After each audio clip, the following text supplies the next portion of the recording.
Welcome to the stream. We are back in Scotland for the evening with some Football Manager, which is shocking. I know. Imagine us playing Football Manager. That's a wild idea. Anyway, things are going well-ish, I suppose. Evening, Simon. How are you? Hope you are well. Oh, we've got a game against Celtic coming up. Jesus. Good, I'm glad to hear. Glad to hear it. Perfect timing. I've just switched the sound on and everything. Just to make things a little bit easier. So, yeah, we are... I didn't get any of the shirts. They are on my list. They will wait until I have some money coming in, because obviously Christmas is an expensive time. So I'm going to prioritize doing Christmas stuff over shirts for a change. I could practice my sign language. My sign language isn't at all good. I literally know how to say thank you. That's it. My brother weirdly speaks correct. My brother is fluent in American Sign Language. I don't know why, but I do know why, but he's fluent in American Sign Language, but not English or British Sign Language. I don't understand why, you wouldn't learn both, but there you go.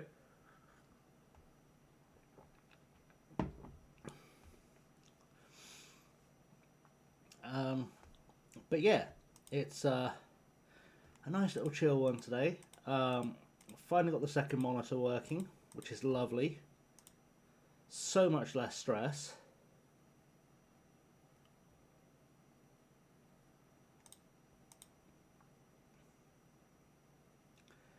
Yeah, I mean, you'd think we would have had a universal sign language, but I guess it depends how and when it was developed and who by and whatnot. Because there's always been deaf people, right? So I guess logically, it sort of makes sense they developed secondly. Yeah, the second monitor is huge, as is the ability to pop out both chats and put them next to each other. It's only like a little 4:3 monitor, but it's all the difference. All the difference. This goalie hasn't done very well for us. I'm almost tempted. I know we're playing Celtic, and I should play the best keeper I can find. I'm almost tempted to try another goalkeeper, but this guy's got League One potential and 19 determination. Maybe we'll just give him another chance. Why not? Let's go with that. Yeah, it's just the fact that I don't have to turn and look at the TV anymore, so I'm sort of slightly more facing the camera as well. I think helps with retention, which I know is such a small thing. But the fact that I can just kind of flick my eyes to a side and see chat, just about. I probably need to move that monitor a little bit, actually. That's better. Slightly. It does feel a little bit odd having one giant monitor and one regular, tiny, old-fashioned one, though. But it's fine, unless I drag the mouse across and then I have no idea where the mouse is going to pop up on the other screen. It's wild. Anyway, Celtic. We're going to keep the B bit quiet. If we beat them, we beat Celtic. And if we lost to Celtic. That's what happened here.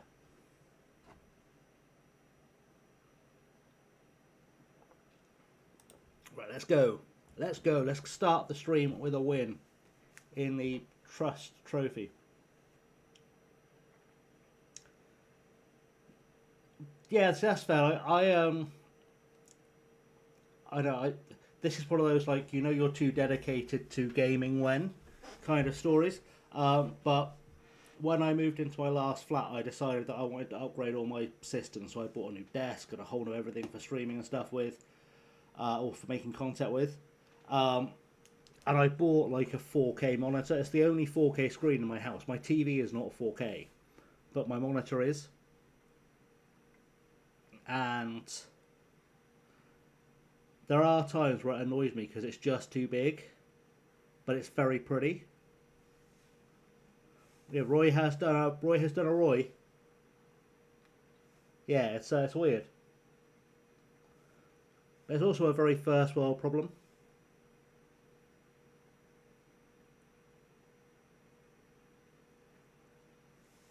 God, 3 monitors, kid, that's mad. Although to be fair,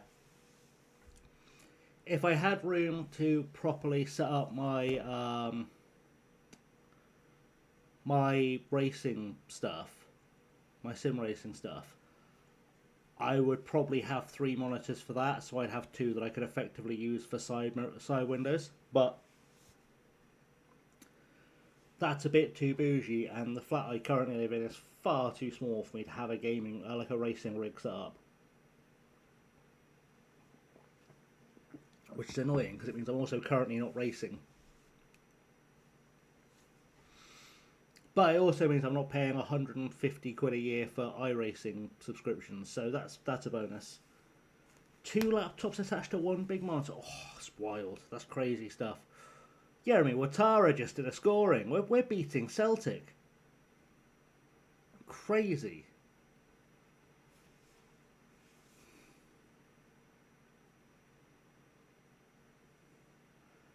That's fair. I mean, to be fair, that might be when I'm not streaming. That might be what I start using the little monitor for, is having like content on it, or like, having videos on it, or having music on it, or something, just like while I'm editing. But then I've got a TV like right there that I can also stream to.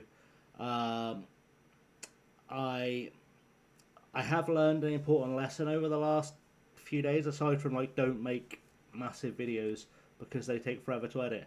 I have also learned that I should not watch The Way Home before I intend to stream, because then I have to sort myself out, because it just makes my brain melt. Oh well, laptop at home, fair. That's fair. But if you'd like something that will if you'd like a TV show to sit down with over Christmas and enjoy with family, it's a very family show, but it's very deep. I do recommend The Way Home. It's on Hallmark Plus. Well, the first season's on Hallmark Plus. I grabbed the second and third seasons from the 7 Digital Cs because they've not been released here yet. But beautiful show. It has Kyla Lee from Supergirl in it, and it has Andy McDowell in it, which is a wild combination of people. And it's about a family who can time travel, but it's really quaint. It's really sweet. Like, it's not like it's not like Stargate deep sort of time travel, space travel thing. It's very Hallmarky, but it's incredibly well written. But there have been episodes where I've just been sit there like bawling like a baby when it finishes, because it's just wild. Like, it's got characters I actually want to root for, which is rare. Because the number of times I'll be watching a TV show, and, like, the story's fun, but I don't really care about the characters. Like, if a character was to suddenly die, I wouldn't care. It's, like, rare. Like, it's rare that I feel like I would.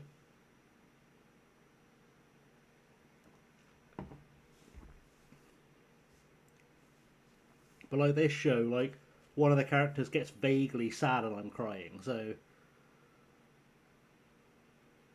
To say they got me deep is an understatement. But yeah, I also can't stream directly after watching a couple of episodes because I'm a mess. So that's fun. But hopefully I'll finish it over Christmas. So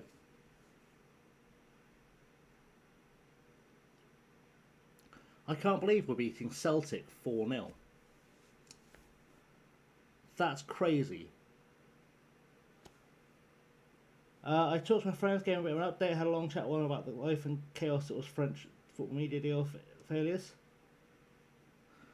Fair enough, Elodie. Yeah, this is Celtic zone. We are beating Celtic.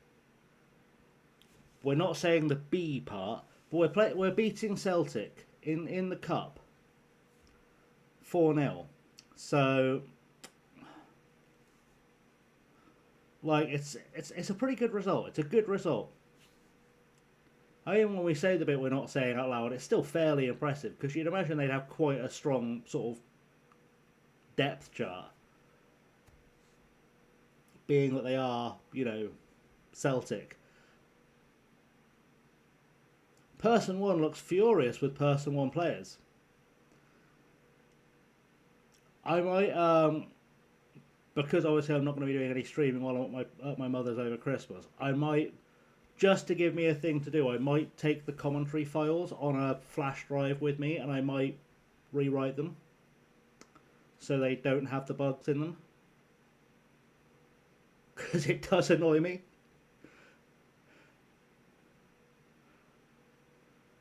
I might also find that it's exactly the same commentary file they used for FM24 and I can just copy mine over. Fant, Merry Christmas. Yeah, I hope you have an amazing holiday too. It should be a fun time in theory. I say a fun time. I'm literally going to spend like 4 days cooking. Like, that basically becomes my life at Christmas, is that I cook.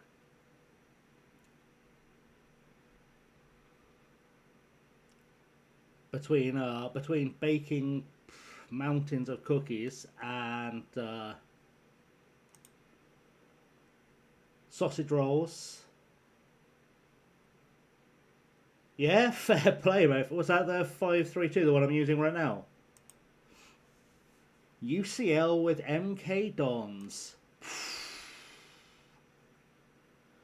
Yeah, we might have accidentally created a monster with this tactic. I mean, we are currently beating Celtic 4-0.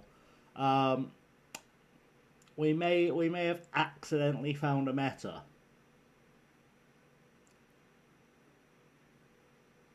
But also, and I'm going to just casually put this out there, you all saw me build this tactic on stream, I think. So there was no jiggery pokery, no downloading, no reading any manuals and shit. I put this together by myself from my brain and it appears to be pretty good. Like, why in your 7th season be into 7th? That's wild. 7 seasons to get McDonald's to the Champions League with this tactic. That's wild.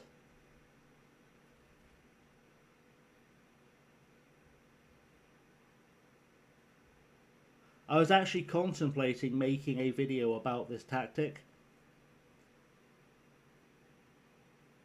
It has crossed my mind.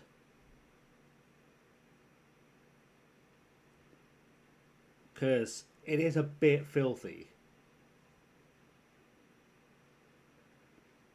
Especially if you've got any sort of budget or reputation where you can sign the right players for the right roles.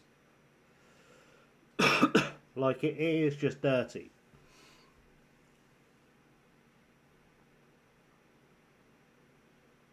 And actually, to be fair, the man responsible for it is this guy here, Yeremy Watara, because it was built trying to get him to perform. And everyone else just kind of performed around him.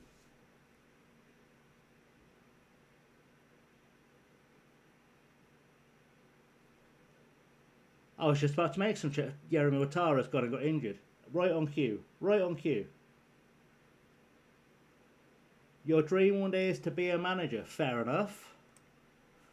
Have you looked at the coaching badges and whatnot?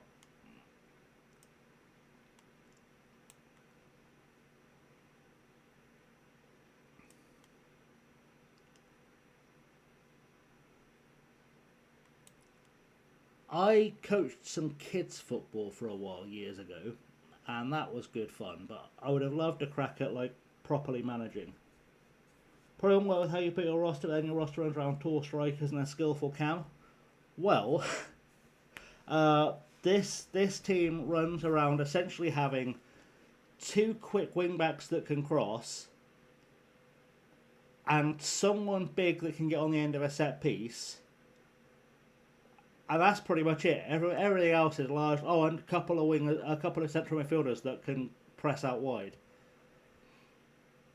That's basically what this tactic is built around. Oh, it's a 3-sub competition. It's like being back in the 90s. Yeah, see, I think measure of coaching kids is how much fun they have. Like, winning games and stuff doesn't really matter. If you can make a couple of kids better players and they enjoy the game, you've won, really. Oh, the UEFA C's your next one. I mean, you've got the badges for, like, non-league, right? Okay, is it level 1 FA you need for coaching non-league now? I always forget. Hey, Leo, I'm good. How are you?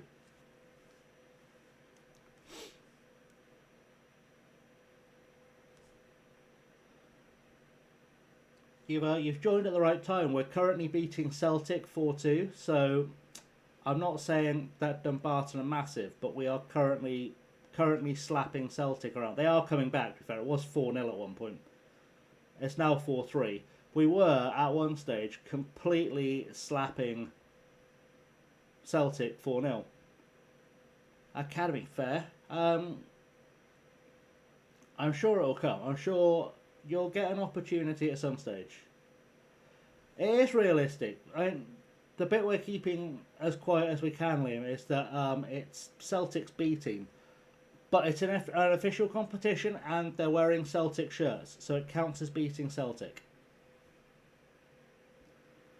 And there we go, we have officially beaten Celtic 4-3. Brendan Rodgers was in charge, so it's not on me. That was a win over Celtic. We are 5th in the live table for the SPFL Trust Trophy. Yeah, they got 6 minutes out. They got some Fergie time. Well, they had every opportunity to beat us. They got some Fergie time. Also, as you guys know, I've been recording ahead with the Supermarine stuff, and it will spoil nothing because it didn't happen actually in the video. But I've just had a game where Frankie Monk has scored 4 in a single game, and it was wild. Love that boy.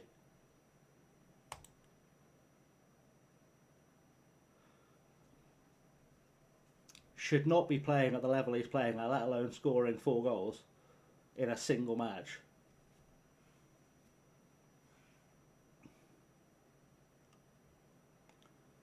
That's right, Panorama League is a solid level. It's a solid level.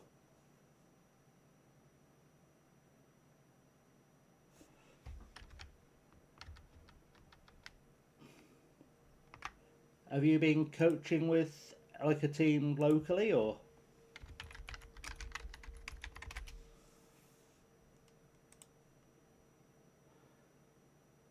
You watched the Preston video today whilst... Yeah, right? I don't know how that happened. Yeah, you got plenty of time at 19 for sure. Yeah, the Preston video, like... I know I said 10 seasons, but...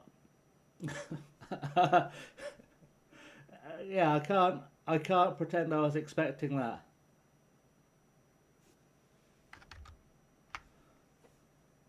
It did come out, kid. It came out, what, 2-3 hours ago, I think I finally put it out.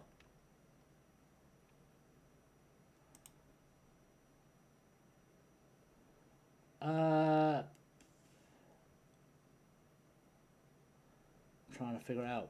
Trying to work out. I can't see the upload time without opening the video, which is stupid. Came out 7 hours ago. There you go. So it came out, what? Give or take about 4 o'clock-ish, half 4. But yeah, it is 77.5 minutes of pure joy. Yeah, we finally got it there. Finally got it over the line. I did upload it and realised I'd forgotten to put a musical score on it, but by that point I was just done editing, so I couldn't bring myself to go back through it. Dale Collins says 169, and so Chappelle Nugent is Ariel Guest at 170, jumping like a track athlete. Fair. Yeah, that's fair. I have found with the WSL in FM, if you can find 5 players who are 6 foot plus, so what, 180 1-ish plus, you'll win everything. What would you recommend I do to become a Prem manager? What would be your best advice? I mean, I can't give great advice about this because I've never been a manager, let alone a Premier League manager. But with everything in any profession, it's very much about like getting to know people. So like if you've got a Premier League club near you, it might be as a start for you. Might not obviously they're not going to make you manager tomorrow, like, but a good start might be saying like, "Hey, I've done my coaching badges. Can I volunteer to get some experience with your academy?" And then maybe you show them you're a decent coach with the academy, and they give you a job, and then from there, either you work your way up to become academy manager, or maybe you get like a higher position at a lower club, if that makes sense. Like, that tends to be how things seem to work now.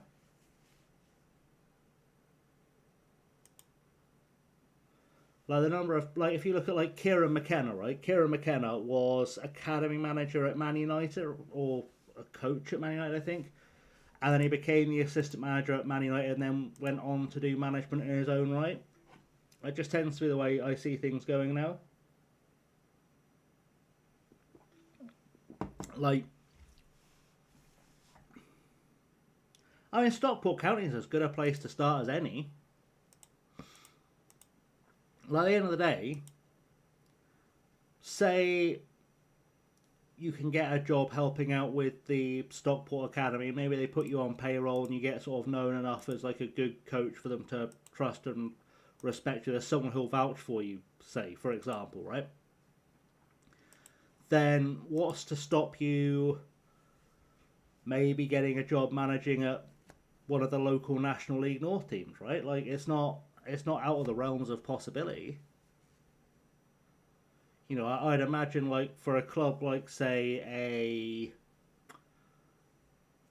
I don't know, an FC United or a Curzon or someone at that level as well, like, if you can come with a recommendation from someone of note at Stockport when they're looking for a manager, an assistant manager, a coach, whatever, I'm sure you get a look in. That's it, Simon. There's so many clubs in the Greater Manchester area that it's a massive positive. Like, you're starting in a really good place in that not only have you got, 6 professional clubs in Manchester, then, or Greater Manchester, then probably another dozen or so high-level semi-pro clubs, and you think, like, you can get almost anywhere in the northwest from Manchester in under an hour. Like, Preston's not a big trek. Blackpool, Lancaster, Liverpool, none of them are big treks. Yeah, it all depends. Like I said, I mean, I would say trying to get a gig with a Stockport or a Bury would be great. And then see where the wind blows. Like, you know, if you because there'll be people that you can say, oh, look, my end goal is I want to become a manager. What do you know? Can you give me any tips? Is there someone I can shadow, learn stuff from? Blah blah blah. Like, someone will help you out, I'm sure. And then, oh look, a stream boo. Thank you, Simon. I was trying to figure out how I do it in the chat window. Yeah, someone will, like, if you've got the enthusiasm for it, someone will give you the advice you need. And plus, like, the other thing with Greater Manchester being so able to access things around is that it's not just the clubs Greater Manchester, Merseyside, etc. But, like, you're not really a big trek from, like, North Wales, and there's about 15 clubs in the Wrexham area. Like, you know, it's not, the world's your oyster if you just sort of put in the graft and talk to the right people and just make your ambition known and ask for help, really. Your dream first job be Bath City. I mean, it's a rare dream first job, but not unattainable. Plus, to be fair, Bath City have got a... Not that I'm suggesting this is definitely a thing that could happen like overnight for you, obviously. But Bath City do have a history of first-time managers.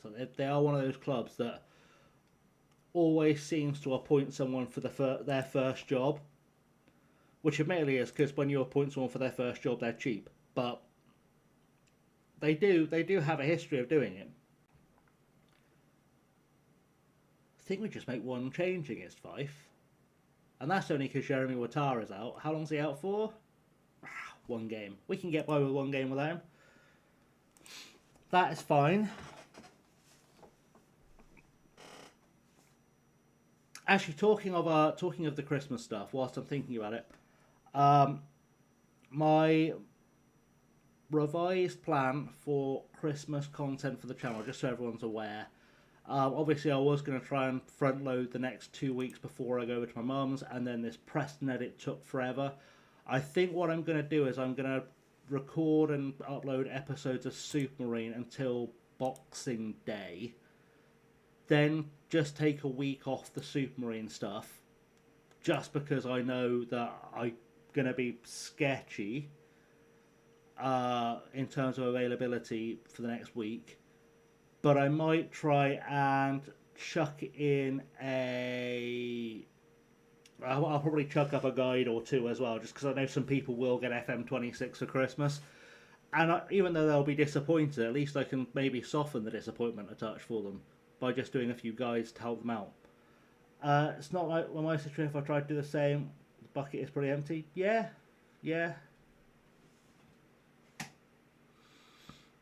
I mean, you are in sort of a football dead zone though, Elodie. So put me. I'm the next. Sorry, my name's Alex too. I mean, fair enough. There will. So my plan is I'm not going to be streaming tomorrow night because I actually have the first gig for a band I'm going to be managing tomorrow. So I almost certainly won't be streaming for that because I've got to get to and from Oxford for that. And Tuesday I will be streaming. Definitely streaming on Tuesday. My plan, in fact, is to stream for most of the day on Tuesday. I'm going to try and do a pretty long stream on Tuesday. I want to head out for Christmas on Wednesday afternoon/night. And then from there, it'll be a case of we'll see. My plan is that I'm going to I won't be streaming FM or Zomboid for certain. I'll say that for certain now, after Tuesday for like a week or so. But my plan is that I'm going to take my Xbox One with me and my capture card, and then I should be able to plug those into a laptop to stream from there. But again, don't expect that to be like a everyday thing. It'll just be like if I'm bored and I've got like a couple of hours where the family are napping or whatever, because my family naps a lot over Christmas, then I'll probably pop up and I'll play some like Fallout, Life is Strange kind of stuff.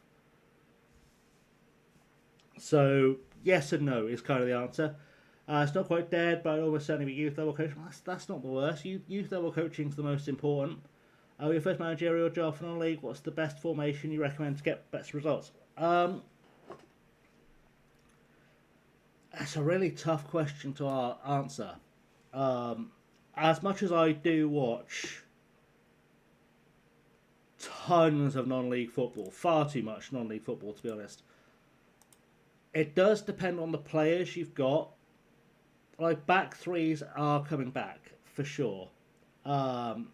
You can go, of course, with the old-fashioned 4-4-2.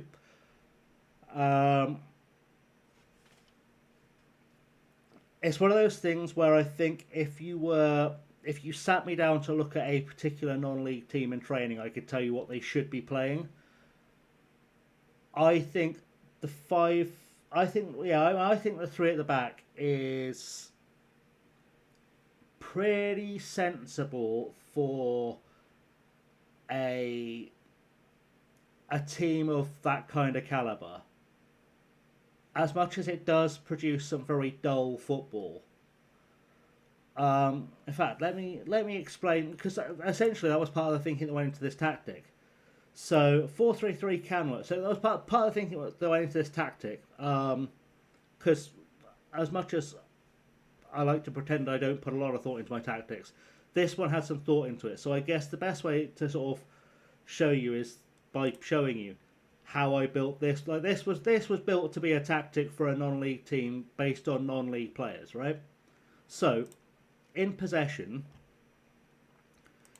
we very much build from a back three with people pushing up on the wings. So you need to be your quick boys that can do quick boy stuff.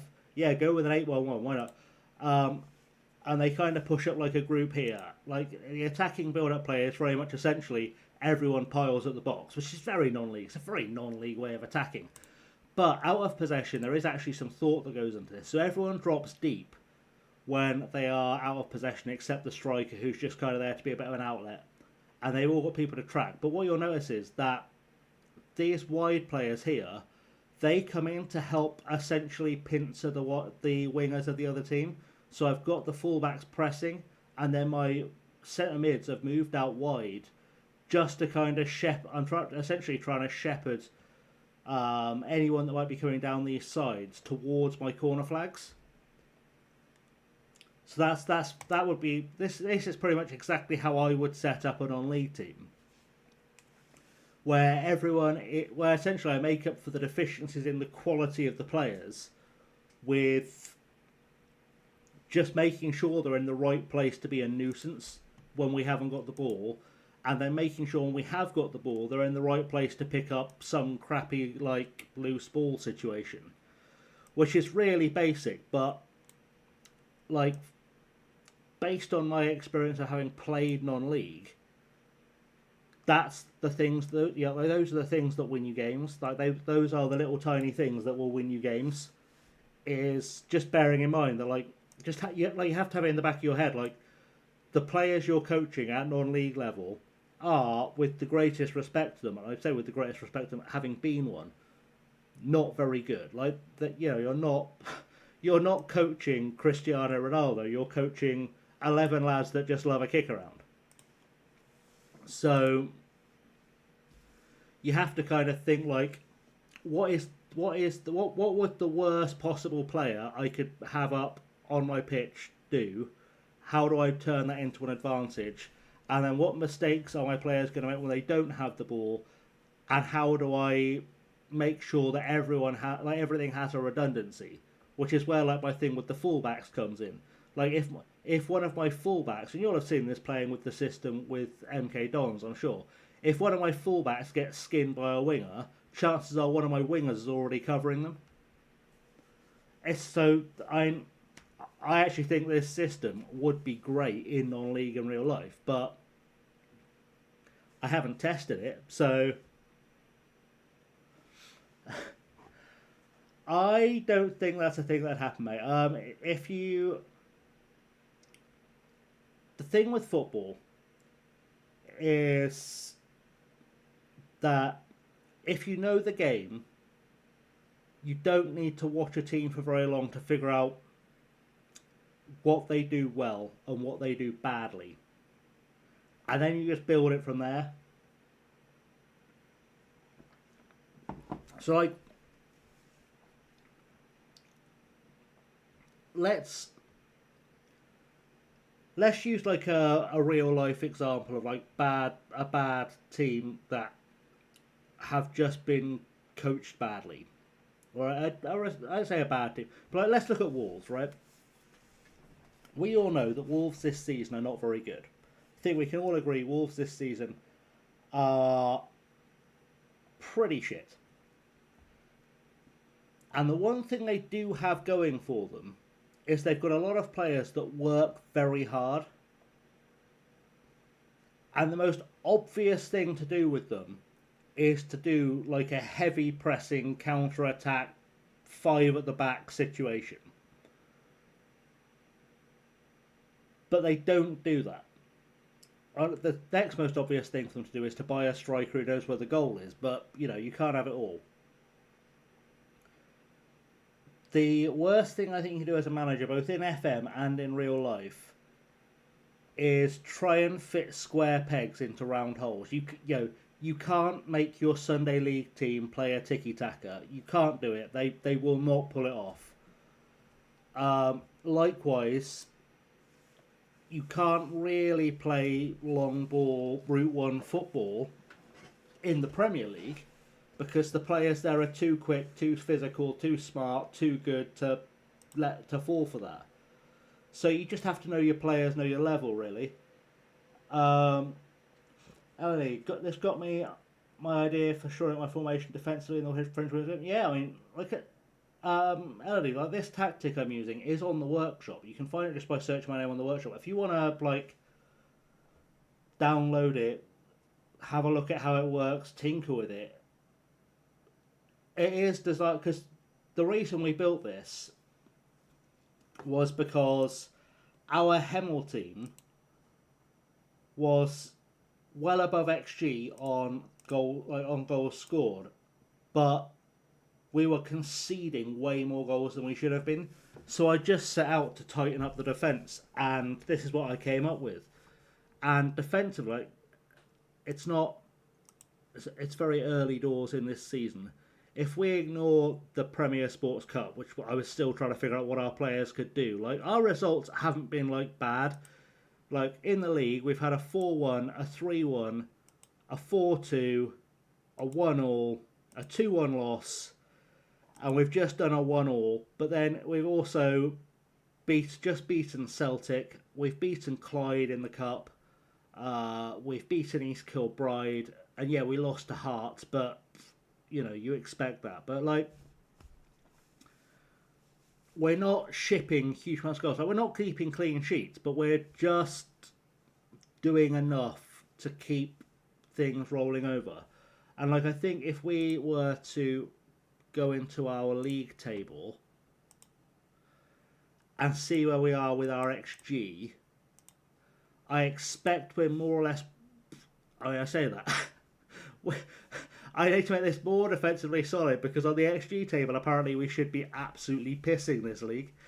So that's food for thought. But there we go.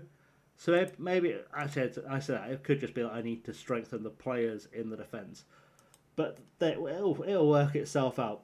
Do you think Sunday League formations need more defensive structure or attacking structure in the formation? Sunday League.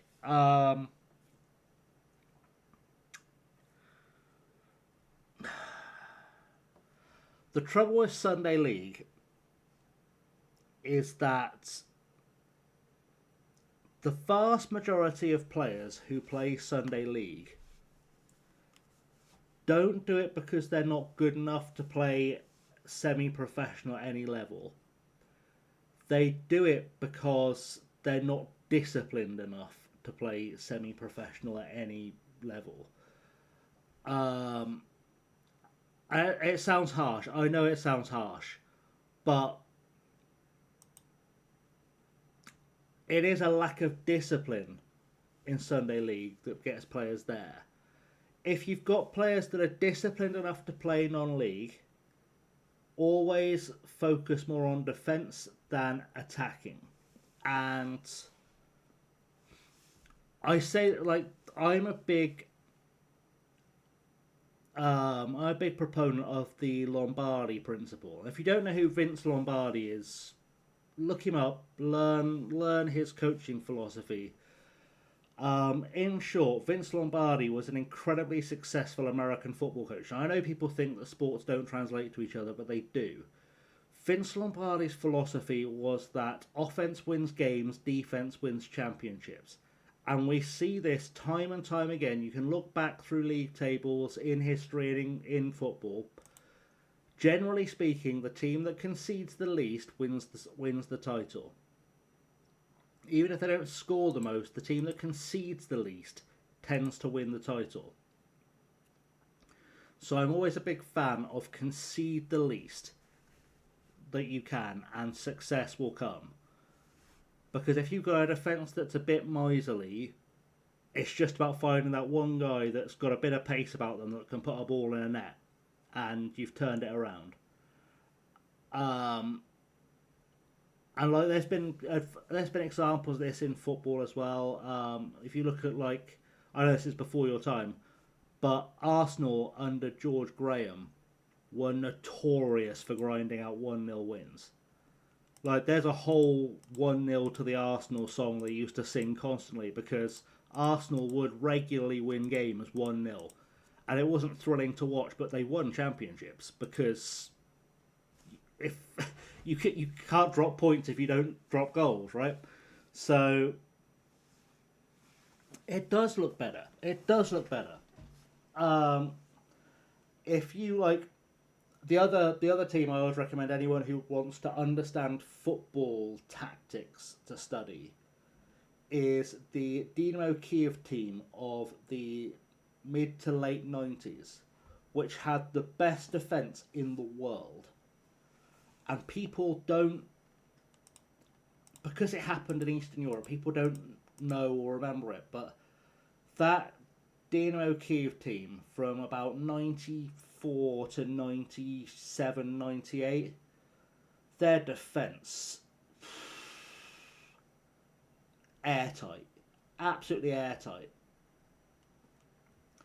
My own forms are both XG4 and XGA, but the issue is the formation is letting way too many crosses, whilst conceding the least is prone to 6-1 wins. There's not a lot you can do in women's football about conceding crosses, because honestly, unless you've got like 4 players pressing the wingers, no one's going to head it away. The manager, what was that, of the Dynamo Kiev team? Great question. Let me have a look for you.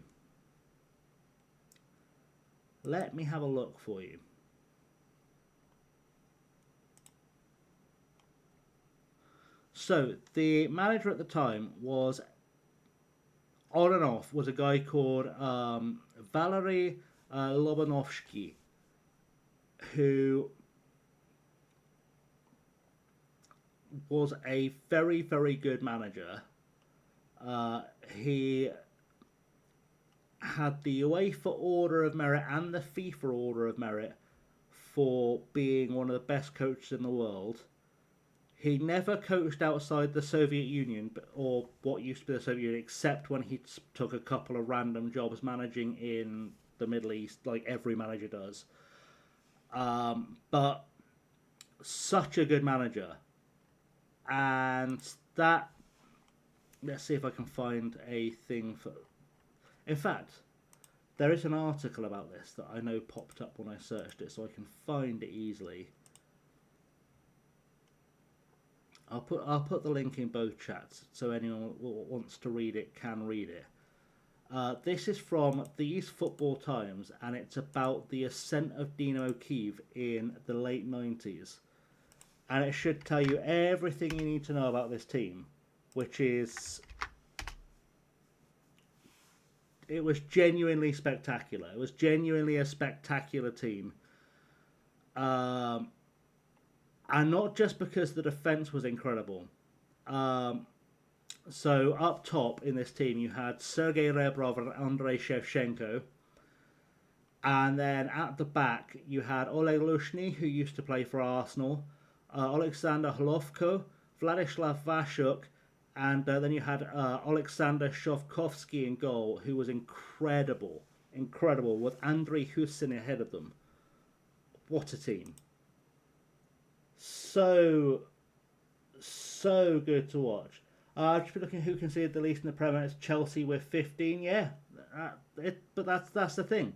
It's always about like who concedes. If you concede the least goals, you will win titles. And this is why I do try and always build, as much as I love, like, and I've spoken about this before on stream, I think, about how, like, when I do videos for content like the Supermarine videos, I will always use a tactic that I know is a bit defensively suspect because it's more exciting for you guys to watch. It's more entertaining for you guys to watch. But then I'll have a team like this where I want my team to just be defensive. Like, I kind of think, like, as much as I do like a lot of tutorials for the channel, I sort of feel like the streams, because you can see me doing everything in real time. You can kind of see how I play the game in real time. It moves at a much slower pace than my series do. I can sort of use it as like an extended tutorial, like an interactive tutorial. And I do have this whole philosophy of like, I want my teams to be really, really tight defensively so I can win things. And Frimpong's injured. Balls. So let me deal with the crisis first.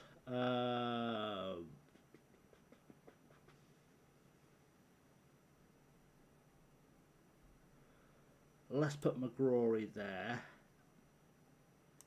And then we're going to put... I will keep Frimpong on the bench just as a backup option. Swap Payne and Grant, and then we will put Jeremy back on the bench. Letting the wingers have free range, pretty much trusting my central defenders to be the best. Next season's going to be dire to even stay up on such quality, going from best in the league at that position to the worst, or maybe at best third worst. Fair. Yeah. So yeah, that's always that's the philosophy I've always played with, and I feel like, especially like, obviously streaming, I've not been doing regularly until very recently. But like offline, if you look at any of my offline teams, actually a lot of my rebuild teams, they are defensively tight. Like, it's very rare I go through a season of Football Manager without getting the Invincibles achievement. Very rare. And it's not like I'm doing it in a farmers league. I'll do it in a serious league. Like, I'll do it in a Premier League, or I'll do it in a Serie A or a La Liga or whatever. Because I do prioritise keeping the ball out of the net over putting the ball in the net. Let's go with that. It's Rangers, so it's a big game. Actually, talking of rebuild, Simon, did you get the save game? Did you get that through on your email? I did send it through. No worries, mate. Always happy to chuck a random tactical 2 cents in. Best of luck trying to find that first job on the ladder. Do I know the least amount of goals I've ever conceded? I have had a season. That's fair enough, Simon.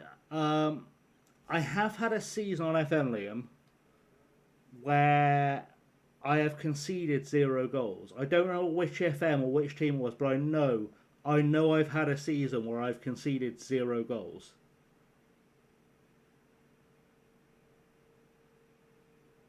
Yeah, it wasn't like in a massive league, I don't think. I think I did it in Gibraltar, off the top of my head. I think I had a season where I won the Gibraltar League and conceded 0 goals all season. But that would have been on FM20, I suspect. I know I had a team in Gibraltar one year. Just while I was faffing. I love playing in the Gibraltar League. I think it's the most fun league in the game to play in.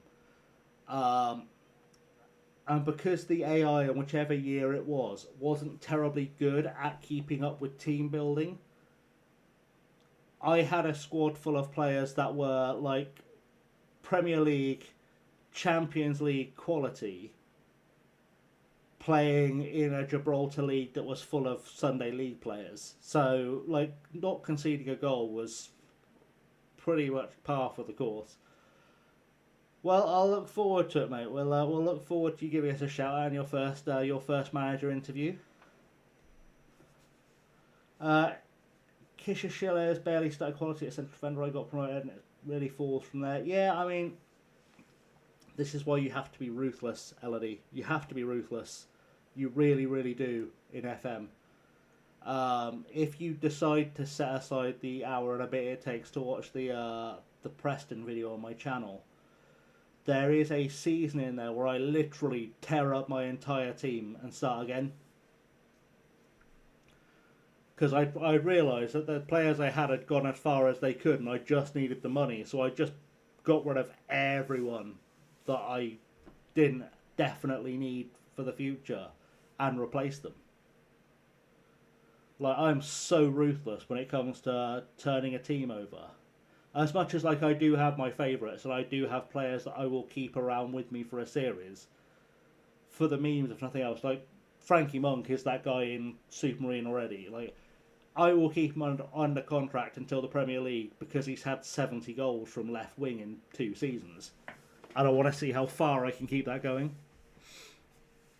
Like, I'd love it if the tactic I'm using in that series is so wildly good for him specifically that this fella who shouldn't be playing above level 7, 8 was able to get 20 goals in the Premier League. I would genuinely, that would be one of my best achievements on FM.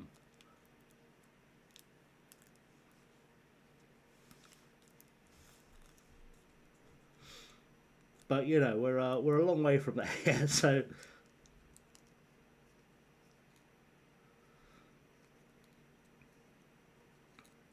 but it's one of those things as well, like the one thing with the Preston video, I know I've been complaining to Kit about the editing all weekend, about how much it's been driving me bonkers. I'd love to be able to do videos like that and do the clubs in them more justice. Like, I'd like them to be part FM rebuild and part like historical documentary. I'd love to do that kind of combo of things. But at the moment, because my editor apparently just cannot handle it, and I don't really have the editing talent to do it justice, I do feel like I'm letting down the content of those videos a little bit.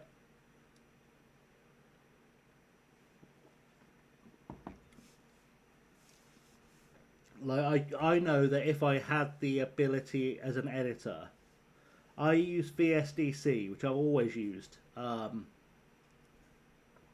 just what I'm used to. It's just a habit. I know I could switch to Premiere Pro, but I've also been using this for nearly 10 years, and I'm just old and I don't want to learn something new. I did temporarily. I've now moved back to VSDC just because I found Premiere Pro. Like, Premiere Pro is one of those things where if I really, really did put in the hours to learn it, I'm sure I could make better quality videos, but the rate at which I produce content isn't really giving me time to properly sit and learn it. So I need to figure that out. What I might do is I might record the footage for the North Korea Wheel of Chaos and take it with me over Christmas with Premiere Pro on a laptop and just sit and try and make something with that and use that to learn, just to see what I can do. But I'd have loved to have opened that Preston video with like a proper sort of documentary section where I talked about like the original Invincibles and stuff. I think it could have been really interesting. But also, I'm very cognizant of the fact that people who have come to watch an FM rebuild probably don't want a history lesson, even though the rebuild is based on the history. Does that make sense? Maybe 4 or 5 players be useful in the French top flight, but the odds of reputation increasing enough, and the fact the board doesn't want me spending money on players much. Yeah, but it can be done. Like, it can be done. FM never ever puts you in a situation where you can't achieve the goals. No matter how hard the goals seem, you can always achieve them. Um, and what I could do at some stage is I could set up a stream where I show you that, like, even in a situation where you think you are in the most impossible situation in the world, you can overcome it in FM. So one thing I've never done as a video, but I always do as kind of an offline kind of fuck about, almost a thought experiment slash test of my own abilities, um, is I will put a team, like a completely fresh team, in the Premier League. I will give them no money, and I will give them a 1 out of 10,000 reputation, and see if I can keep them up. And probably 9 times out of 10 I can.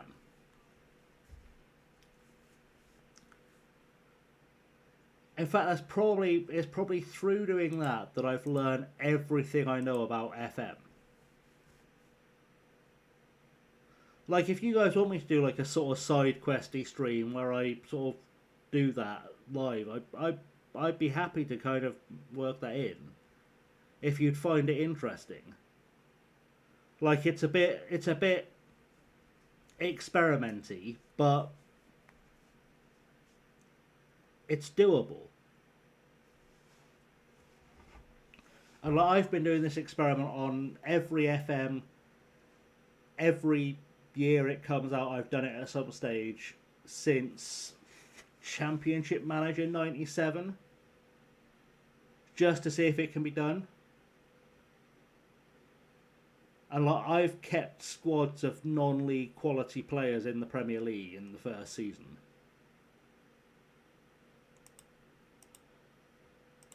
Somehow I can't beat Rangers' reserves, having just smashed Celtic, but it is what it is. To be honest, this trophy is sort of largely meaningless to me because I don't understand the importance of it. Right, you can get told that you were shit because you deserve it.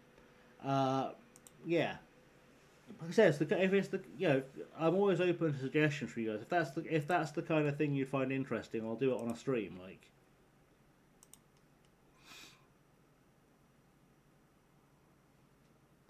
I will quite happily do my little experiment of can I keep a non-league quality team in the Premier League. We'll see if I get a phone call live from the board at Wolves.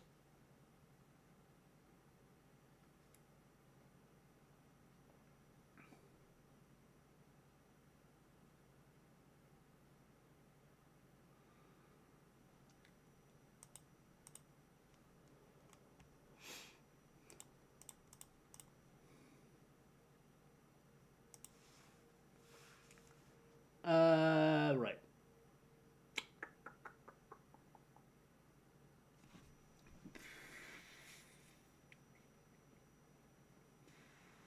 How long's Frimpong got till he's back? A week.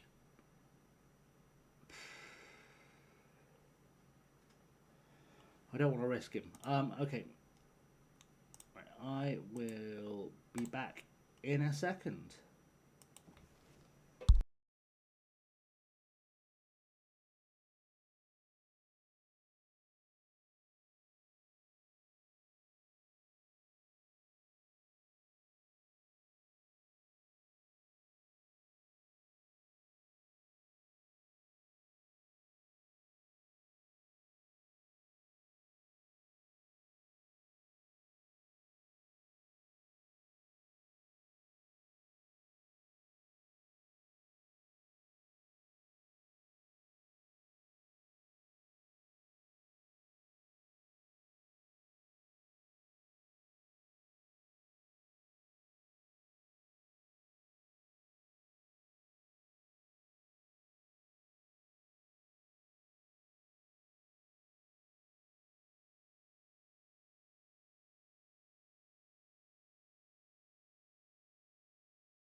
Okay, right.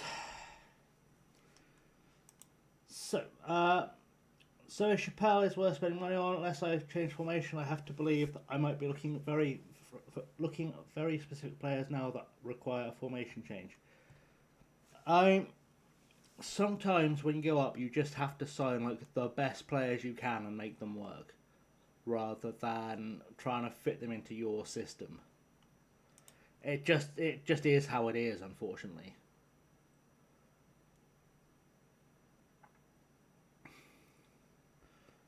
Like as long as you remember the kind of golden rule things that I'm always preaching, you'll pull it off. Like, I was saying the other day, I was talking to Kit the other day while Kit was streaming, about how this squad view I use is very much set up to make sure you've got, as long as your players have a respectable-ish rating in all four of these things: pace, determination, vision, and stamina. And this team isn't quite where I want it to be on that yet, but then we've not been here long enough to get it there. Like, if all of these are 10s for outfield players, you can make almost anything work on FM. Can I switch players outside the system when that potential has got to happen due to Kani Bagora, a very clear winger? Yeah, I mean, sometimes it just is like that. But that said, one thing you can do if you're if you really are dead set against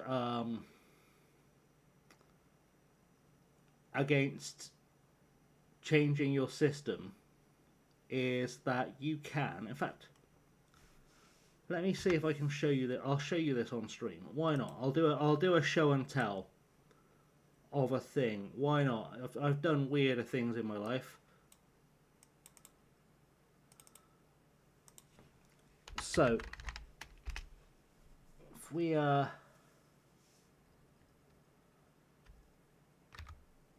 grab a screenshot of who's my best rounded player.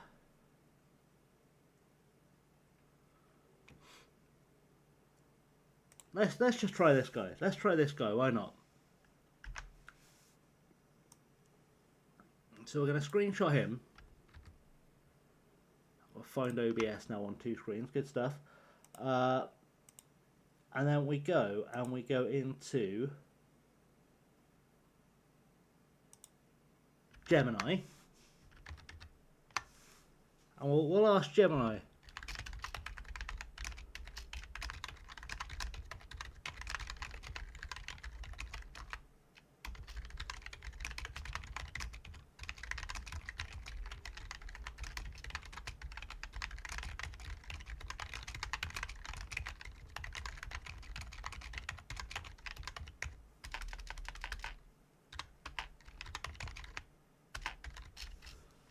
So we'll ask Gemini, hi, I'm trying to retrain this footballer on FM26 into a new position.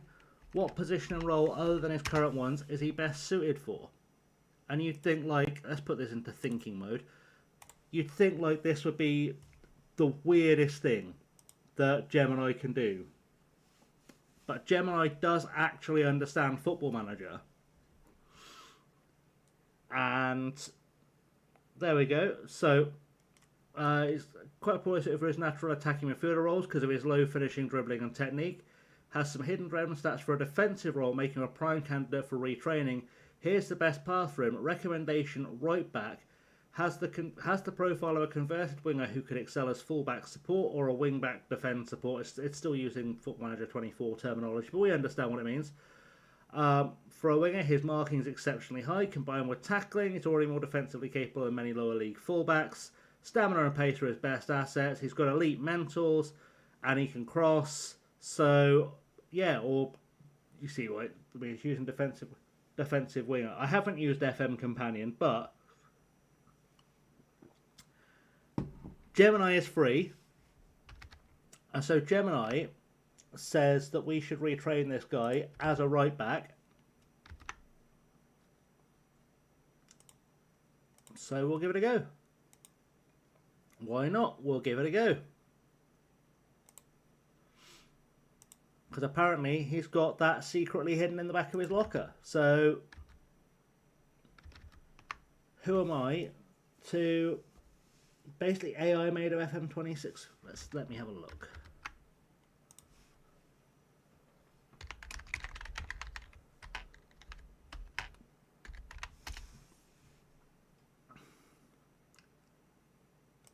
How odd.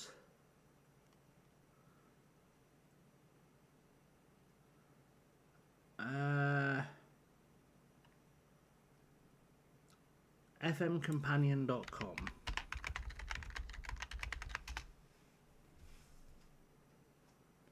You picked up the 93-94 Swindler home kit. Beautiful. Alright, we'll try our experiment with this, shall we? I'm not going to create a thing right now. I'll bear that in mind though as a thing to play with. But yeah, Gemini does it perfectly well. So Elodie, maybe that's an answer for you. Maybe you just put the screenshot of Kenny Bangura into Gemini and see what position it thinks that player is best played in.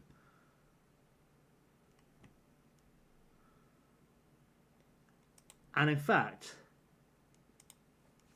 let's test it with Quinn Shooter. Let's see if it can make Quinn Shooter into a footballer, shall we? Because God knows I've failed so far.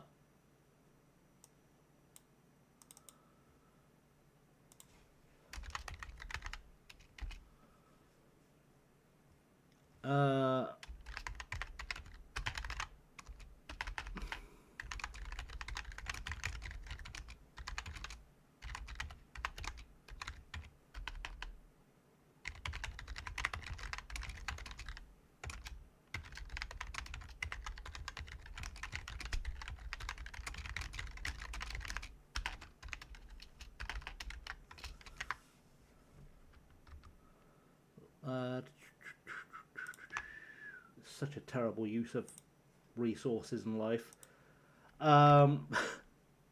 Let's see what Gemini is going to say about this.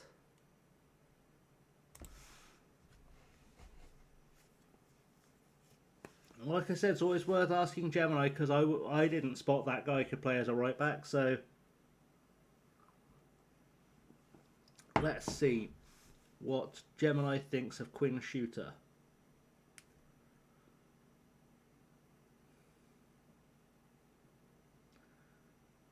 Fullback defending, apparently. At League 2 level, having 14 tackling and 14 acceleration is elite, yes. Or as an offensive midfielder, which, to be fair, so I was already using where he's supposed to be. He's just not very good at it, essentially, is what we've learned there. He just isn't very good at what I'm trying to do with him. But there we go. Yeah, it's just a little thing that you can play with at your leisure. If you really want to sit and waste an entire day on it, you could do it with your entire squad and get them all playing in their best positions, which could be invaluable at a lower league level. All right, we're gonna go with this lineup. That'll be fine. There's no one dropped that I want not dropped. I'm sure it'll work out. I'm sure it'll work.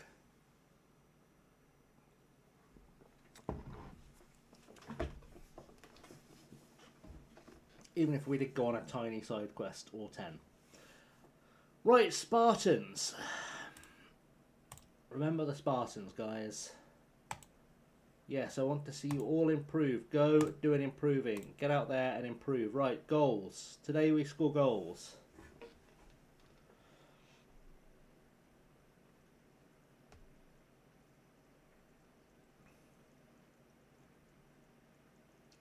Hopefully.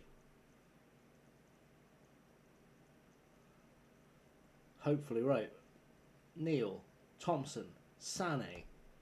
Ball forward, please. Perfect. That's what we want. To Jeremy. He beats Drysdale. Beats him again. thought Okoli was going to bury that. He definitely did not. Definitely did not. Let's try and do it again, shall we? I feel like we've got a winning team coming out there today. I just feel like we're building momentum. I know we've not hit our XG position yet, but time will tell. Roy's through. To be honest, I feel like I can probably fix most of our defensive problems by putting someone slightly taller than Sané at the back. Because he is only 5'8".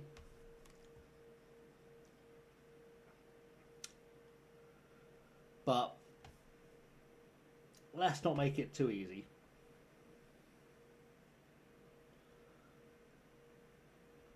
They've got a fellow who's injured just on the pitch, just not taking him off at all. I feel like being far too casual. That would drive me. Like when it's an orange cross, fine, but a red cross, take the fella off. Just take him off. Like, I feel bad for him.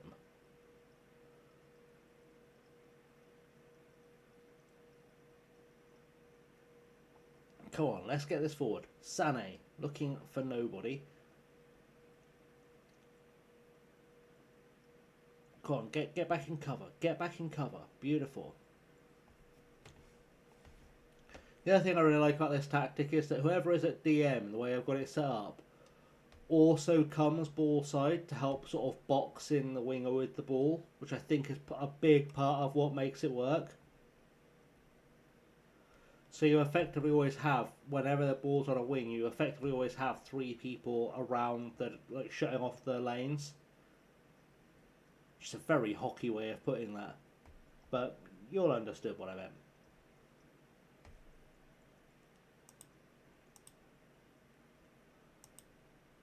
Sorry, bear with. I'm just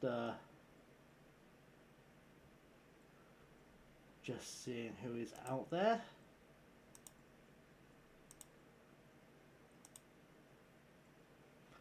All good, right. This is our chance to exact revenge on Spartans after our last experience against them. Good, let's do that. Let's vengeance. Vengeance is what we're doing today.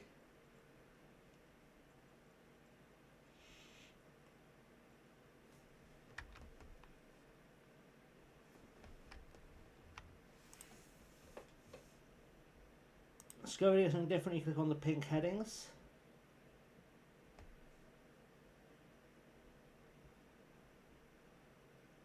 I'm confused. Oh,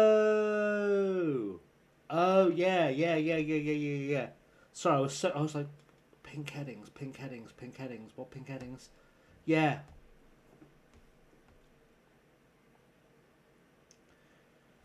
You can't quite shuffle it through enough information, but yeah, you can. These things, yeah, you can switch through them to all sorts of other random data. I do occasionally use them on streams and stuff.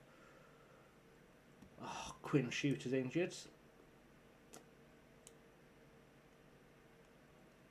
Give me a sec, we'll have a look. Roy off for Templeton. I might as well just do all my subs now. Okoli's not having a great game either, so we'll send in Hanratty.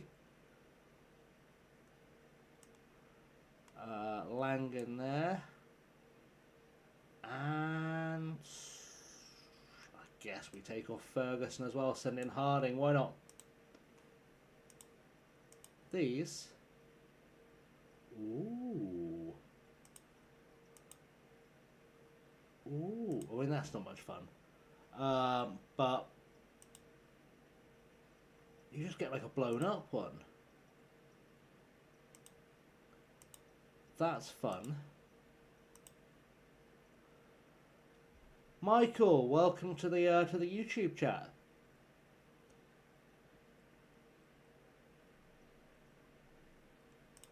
We like this. This could be a game changer. My Monday has been Monday.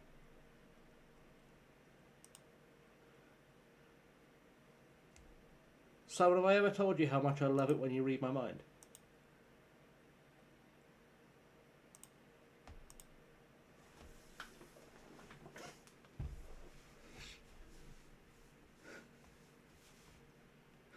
Right, let's get a goal.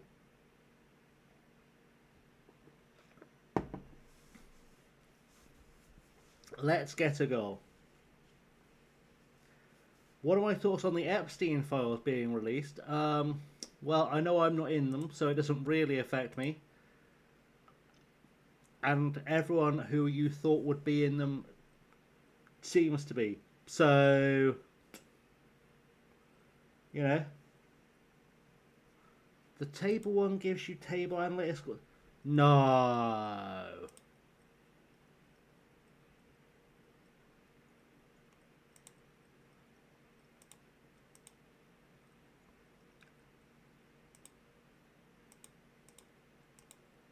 I feel like Lively table should do something.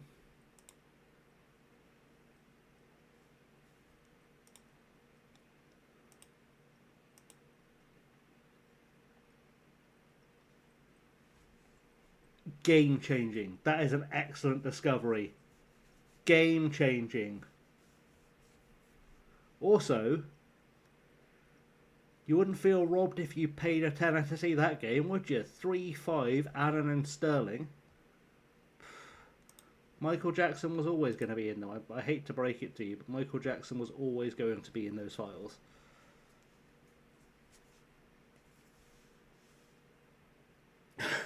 You should just go accidentally. Oh, fair.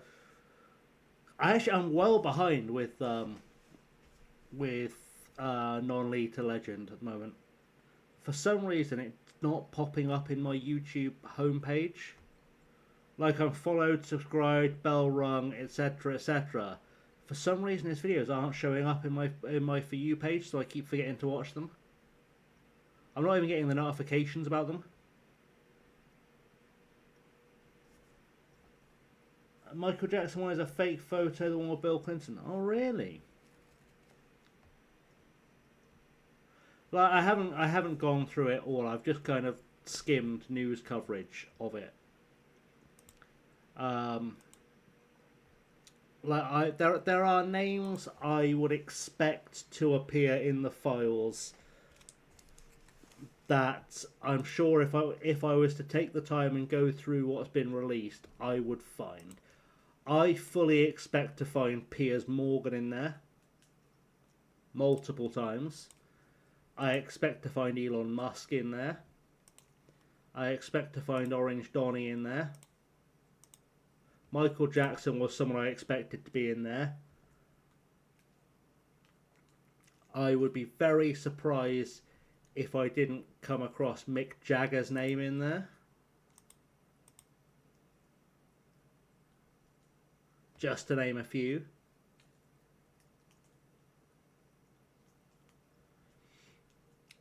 I actually wouldn't be terribly shocked if I found J.K. Rowling's name in there either, but that's largely because she's the personification of evil, so...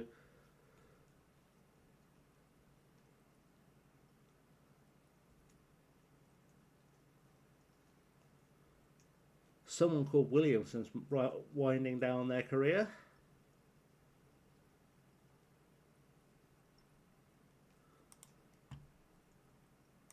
The squad are unhappy with the club. Why are you unhappy? Talk to me.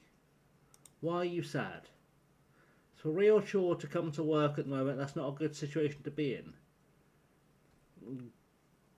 Tesco's are hiring? What do you want from me? Focus on winning matches. Okay, well, I'll try and make you happier. Good, shut up and go away. I'm glad you're not in them. I would expect most people not to be in them.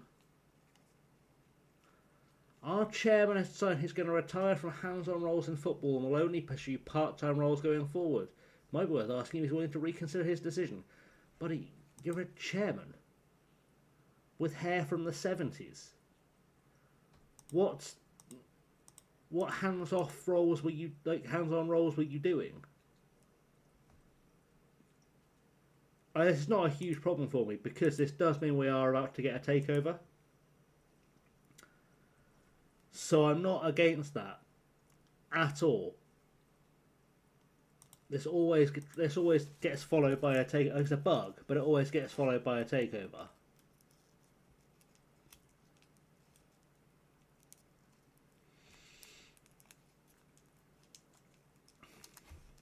potential issue with unlove. How about we just grow up? You're an occasional... Look, here's the deal. I don't want you, so goodbye. Don't take the easy way about by selling me. Arrange a loan so I can show you what I can do. Sure. And then you watch me factor in a loan to buy.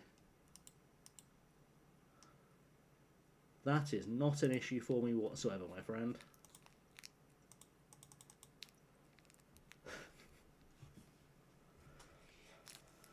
Right, we've got a cup game coming up against Cove Rangers. That's fun, isn't it?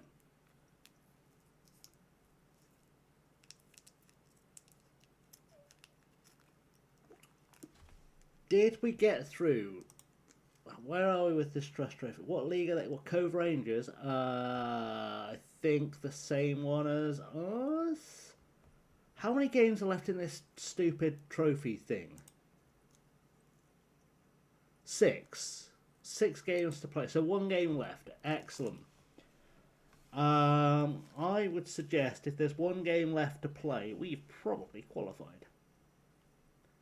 Does it say? It does say we've got a little Q next to our name. We've qualified for whatever happens next in this thing. Oh, that's where all the big teams come in, isn't it? Balls. That's the one where all the big teams appear, isn't it? The next round. League stage, second round.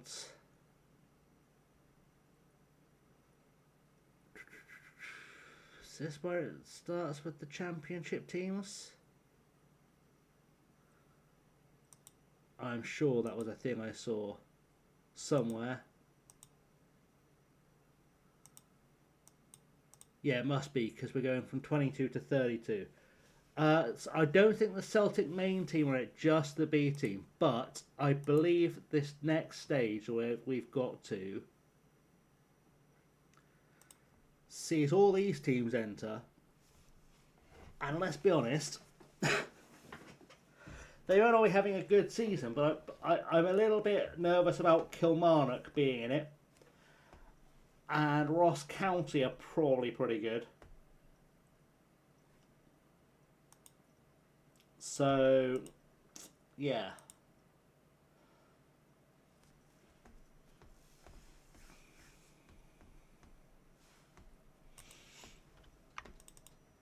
Let's just get ourselves to the game, please.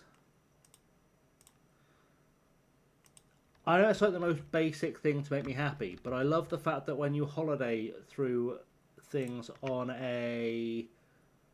you holiday to the next match, it literally takes you to the next match. That makes me happy. It genuinely brings me joy. It makes my life so much fucking easier. Sorry, bear with. My brain was doing a brain thing. Which was perfect English, and I will not have anyone say otherwise.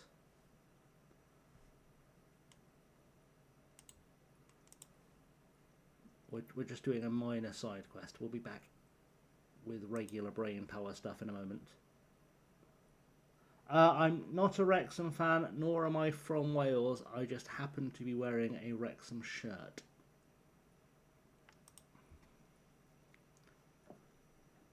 I feel like I get asked that all the time. I am very much not Welsh. But if you'd like me to be Welsh, we can make that happen for you. You know, it's lovely, beautiful. Well, there's an Italian streamer who has Oxford City in the Premier League, and that brings me some joy. Wild. I haven't even done that on this FM yet.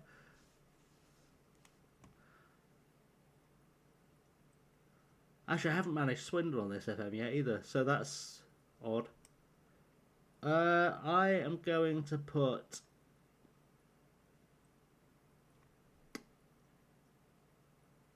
McGraw. Oh, Jesus, I didn't want to do that. I went to Control Z. That's worrying, isn't it? Let's swap McCrory and Acoli, because Acoli is not having a great time. Let's put Frimpong in there. How fit are you today? You are 75 minutes fit. Lovely.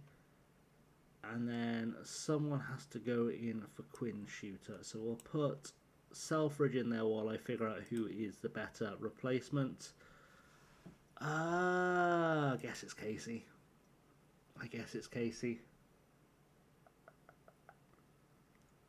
I do want Lang on the bench for Harding. Actually, I had noticed that Lang hasn't been on the bench for a while. That'll do. That'll do. That's true. At least it's not Oxford United. This like, at least 2 goalkeepers must be in the squads. Why? Why do I have to have a goalkeeper in the squad? A goalkeeper on the bench.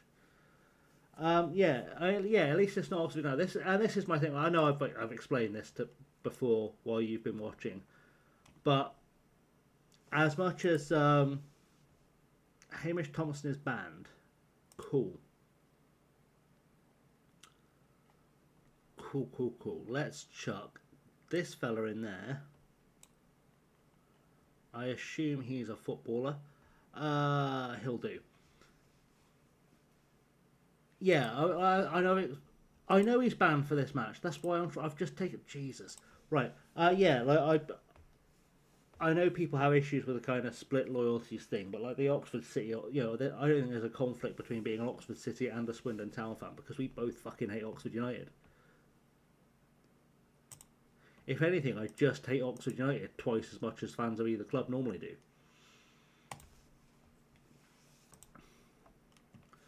Which is, fair because it's taken them 20 years to build a new ground and they still haven't managed it yet. Oh, I not told you this, Australian. So, my great-granddad was the chairman of Oxford City back in the 70s, so it's very much like it is the family club on my mum's side, and my dad's a Swindon fan.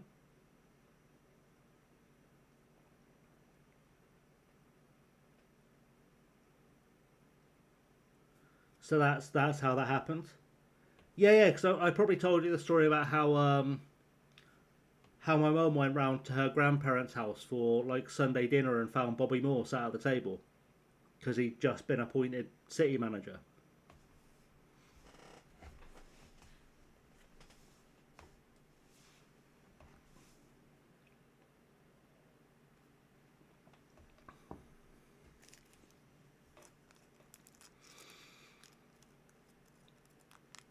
But it was it's a contentious family split, as I'm sure I know you can imagine. It's a contentious family split. Bobby Moore was decent at Oxford City. When he left, he was replaced as manager at City by Harry Redknapp, funnily enough, who was his assistant. So Harry Redknapp's first job in management was Oxford City. He was appointed by my great-grandfather. I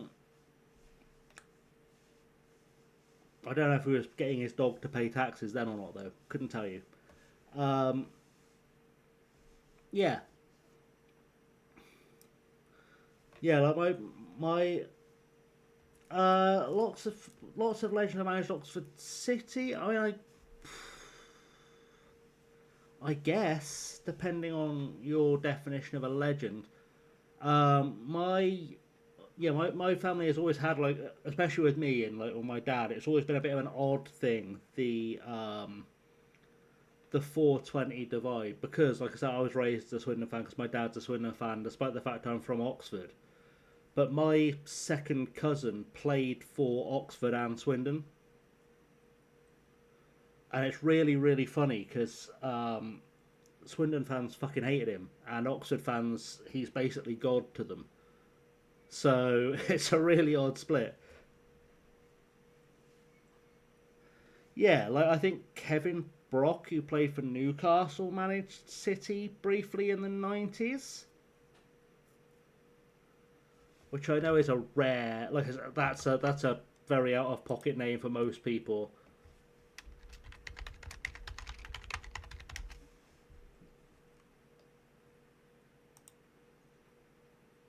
Yeah, Kevin Brock was a manager there. Mike Ford, who played for United, was there. Really nice guy. Like, I know he played for the Dirty Yellow Piss Streaks, but genuinely a lovely fella.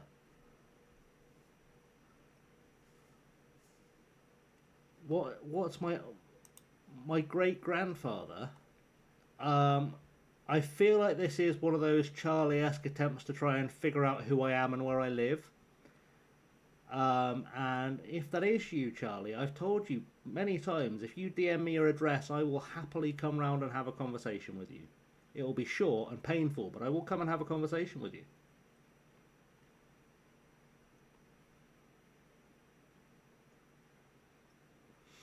Anyway.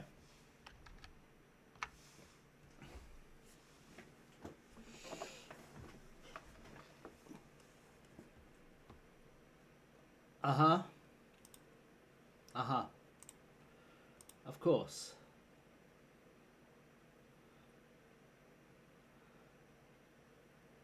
I'm not saying I'm waiting for the fun moment where a message appears in chat asking when I'm going to play Roblox, but we both know it's less than 5 minutes away.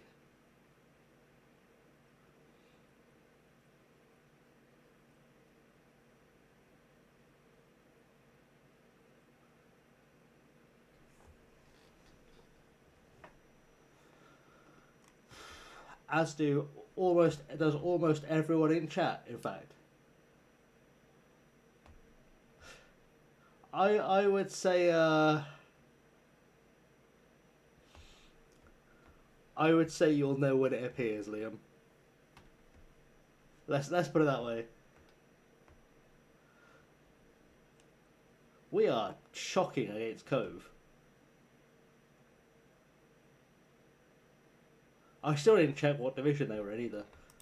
We're going to assume they're in the division above us. Can I check from here? Nope, they're in the same division as us. We're just that bad today.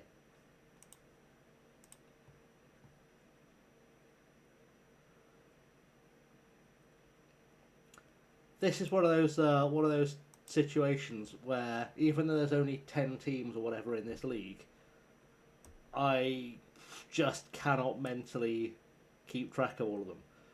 Right, Frimpong, you have been, and I mean this in the nicest possible way, utterly dog shit today.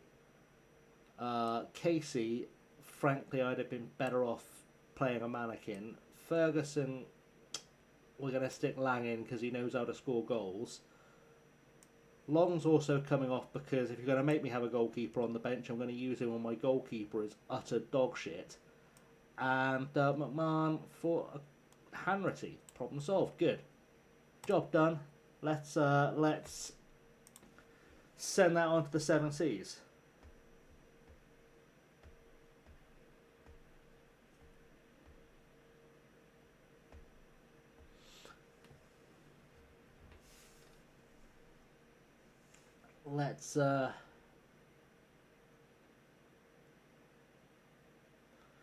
Let's see what we can make happen. Right, Fraser. Let's get this ball back and then do attacking. Nope, we're going to concede again. Nope, we're okay. We're good. We're good. We're good. We're good. We're good. We're fine.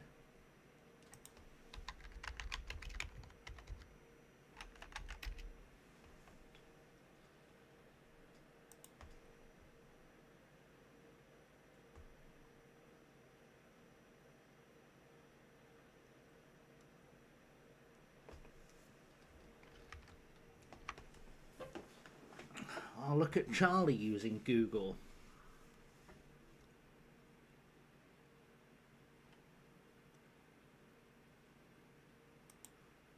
Right, so let's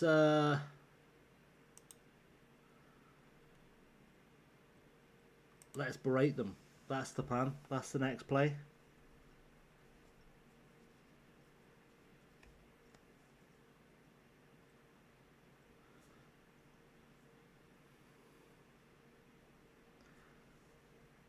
Oh, would you look at that? Apparently we're getting requests for Roblox.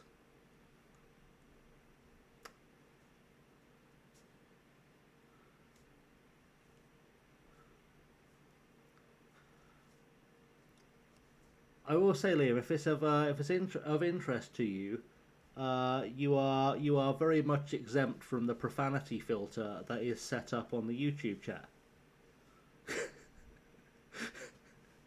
I'm just throwing it out there, and it doesn't show up on the video because it only has the Twitch chat.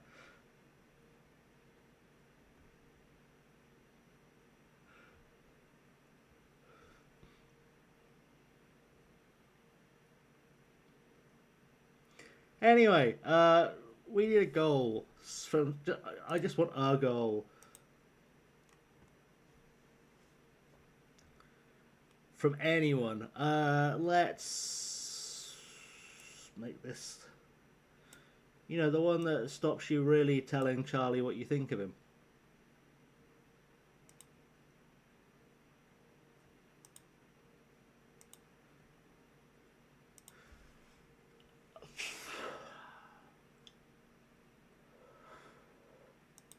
Doyle, you are which of you guys is big? Right, you're big, excellent. You're going to go in the middle there, and you're going to be an advanced centre back because I just want you to be in a box, and then we're going to go route one, and very attacking, and make sure we're playing for set pieces and just hope for the best. But yeah, basically, Charlie, I think we're done here, and it's time for your latest new account to fuck off, is what we're saying.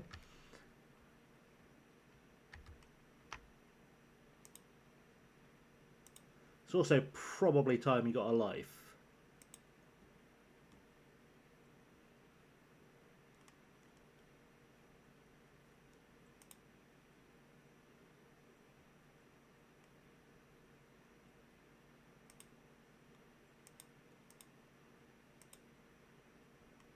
Probably. Just a theory, but probably time.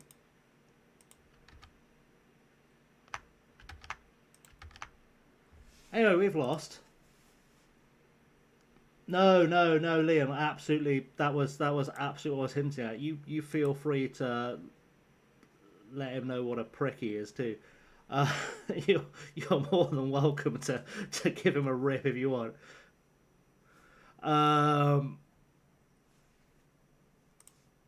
It's really annoying too. The one thing I really hate about live streaming on YouTube is that there's no way to like IP ban someone.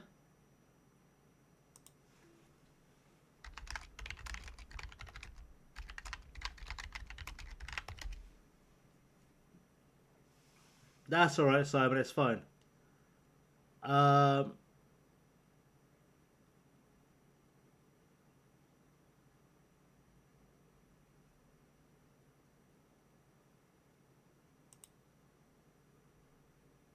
Yeah, there's the YouTube doesn't have a thing for it. I know there is a plugin you can get for Twitch that does it, but you can't IP ban people on YouTube. It's really, really annoying.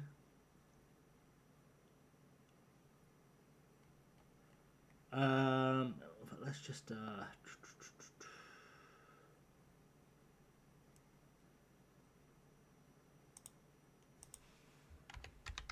there might be a workaround. There might be a workaround for this, bear with. Let's see if we can permanently get rid of Charlie, shall we? I mean, there is a way I could permanently get rid of Charlie. If he just wants to DM me his address, I'll permanently get rid of Charlie.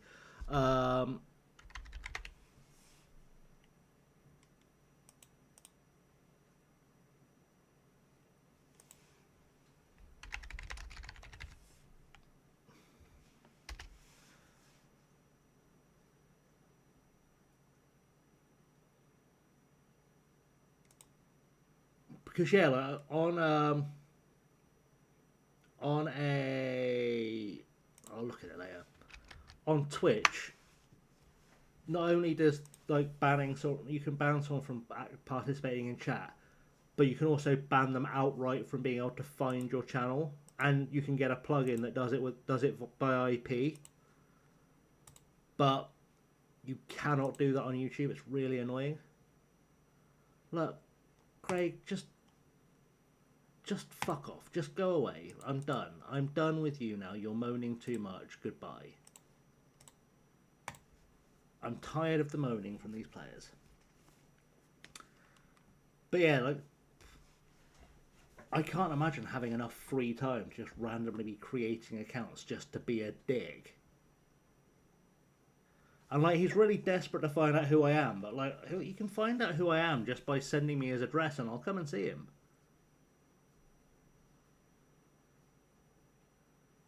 Like, I may or may not have a cricket bat with me when I come and see him, but I will come and see him. Just because, frankly, I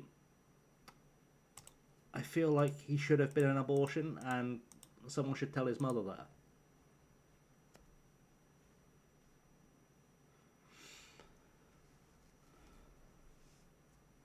And it's particularly easy to do that because he definitely lives with his mother. So,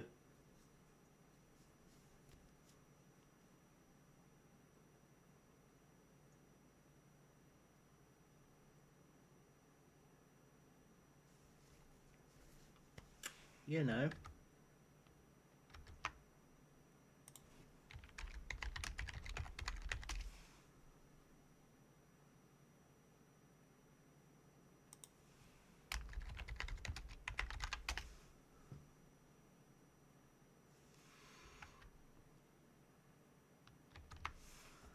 Right. Anyway, Darren Lang wants to start more games. I'm not against it, but how about you just... Alright, you can fucking play... Oh, I'm so sick of these players. I'm so sick of these players already.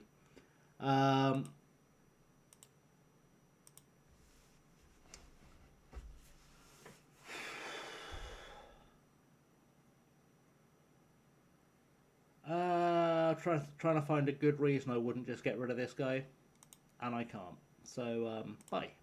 There you go. If you're going to keep moaning, you just won't play for me. I'm very simple. I'll just sell you. I'll replace you with someone else. You can... I'm not paying his wages. If they can afford to pay his wages, they can have him. That is fine. That is not a problem at all.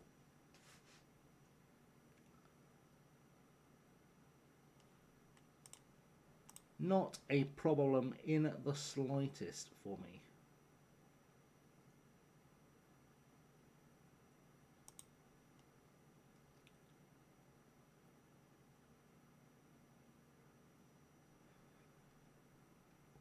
In fact, I should probably be looking for another goal scorer, to be honest, because I don't currently have one. So that's a problem.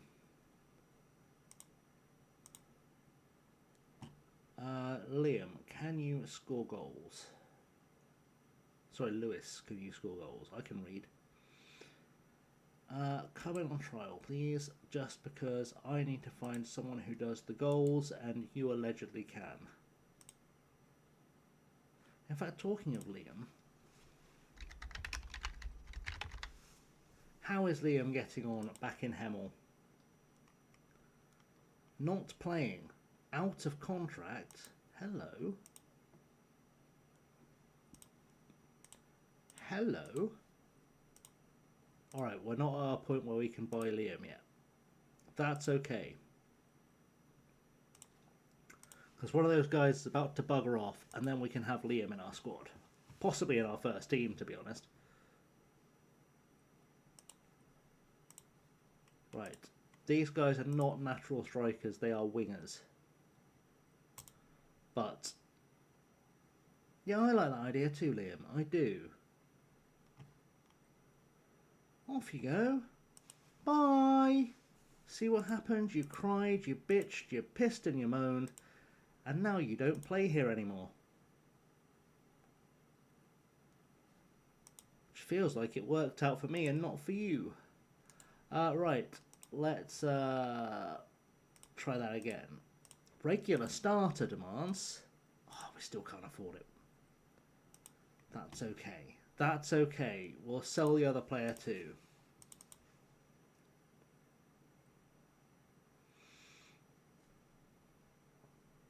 3.5 grand should be achievable.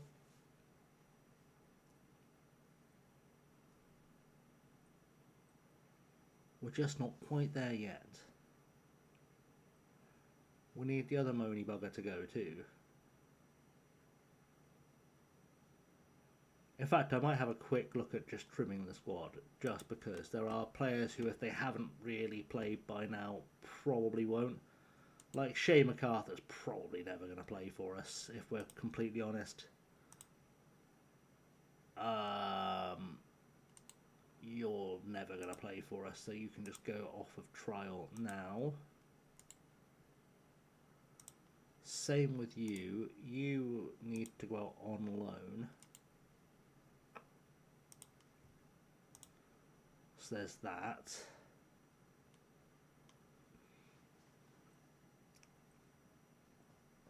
I feel like I've just signed this guy, but he's not very good.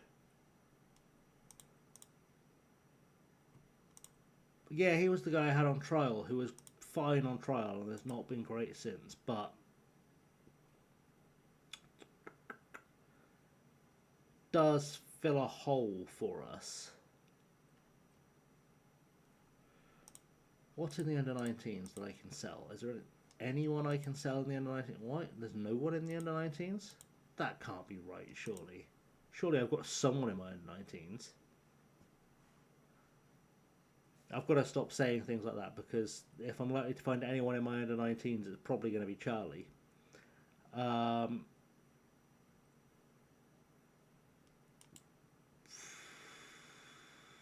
think you need to go.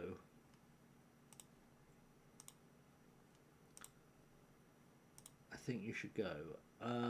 I'd suggest that I can't afford your wages. Not an issue as far as I'm concerned. Well, it is for me, so I'm going to insist. Get out.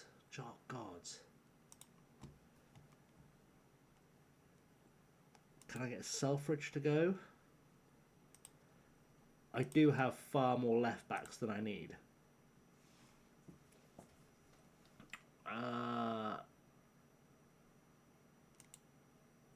Let's see if we can get Unlove to leave too. The big trouble I have is I need to cut the wage bill, really. But of our biggest earners, 5 of them were signed from Hemel.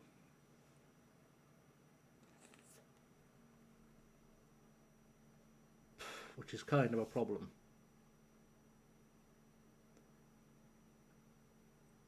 I don't think I can negotiate any of their contracts down. It's a bit of an issue. Bit of an issue.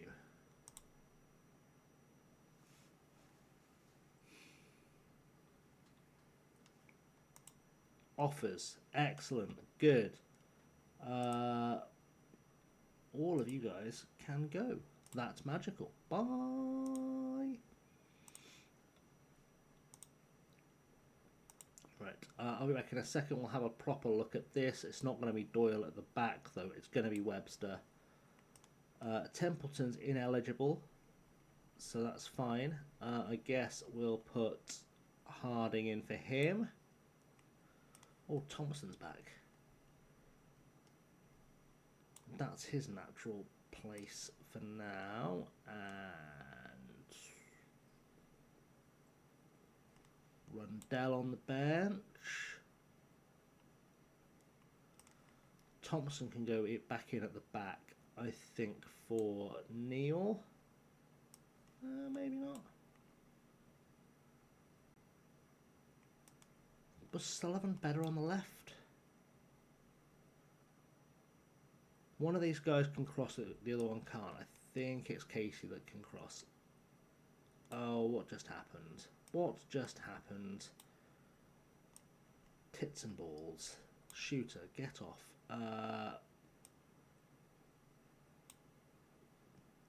Casey cross.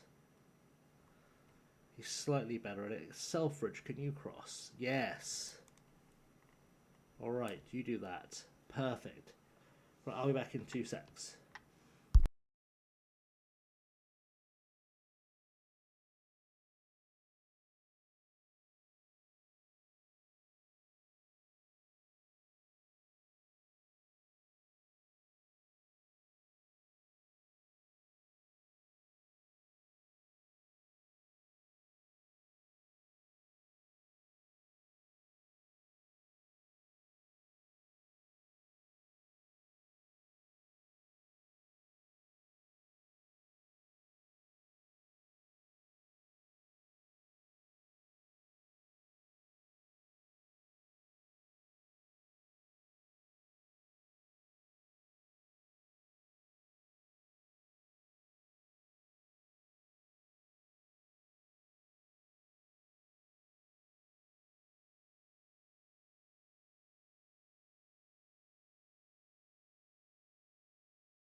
Okay, right.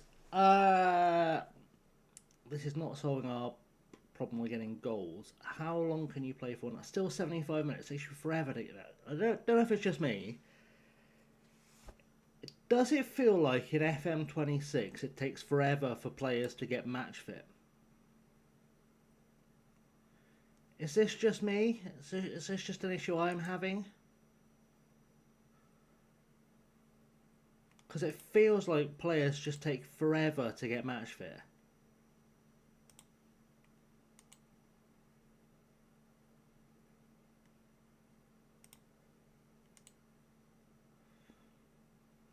I have no idea if any of these guys can actually play in the under-19s, but I figure it can't hurt to have them available in case there's a thing. And that's what I thought.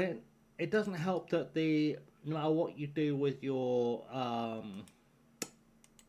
responsibilities, your players who aren't fit just do not get made available for your under-19 team. They just don't get made available, or like your reserves or whatever. Or if they do, they don't get played.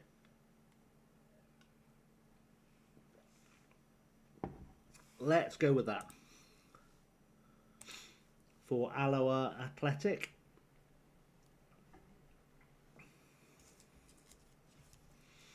Alloa, legendarily means hello and goodbye in Scottish.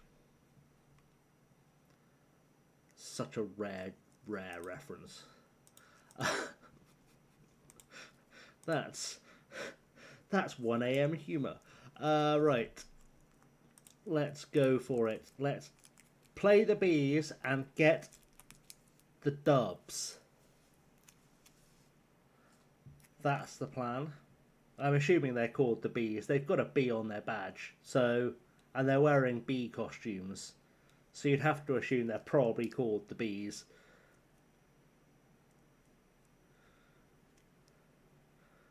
It'd be nice if we could defend, like, in the get the ball back sense, rather than just forcing mistakes sense. Or in any sense, because apparently we have now forgotten defending. There is going to be a January rebuild in this team. I shouldn't have looked at the XG table, because now I know we should be top of the table. I'm really annoyed that we're not top of the table.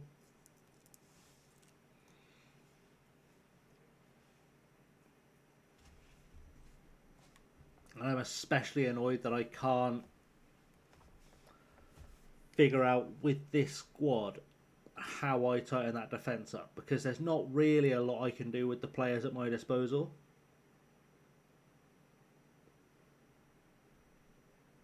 Like, the goals we're conceding are so unexpected that I just don't know. I just don't know what to do with them.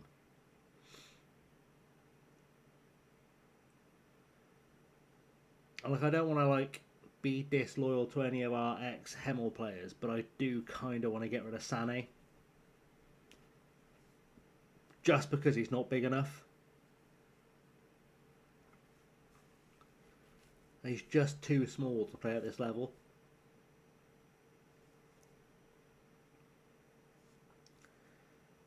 But talent-wise, he's better than anything I've got that's tall enough to be in that role. And I do think, should I try and make him a defensive mid? But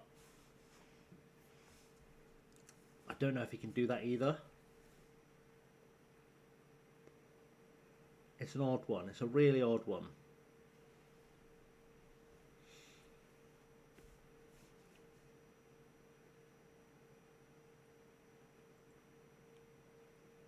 It would free up a lot of money if we sold him as well.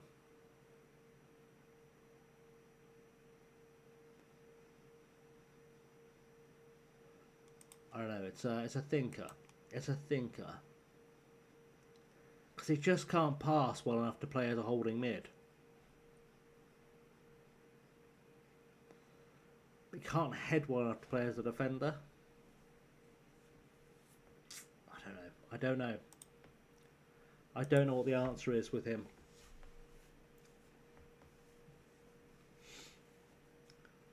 Stressed out about small tooth marks in the butter.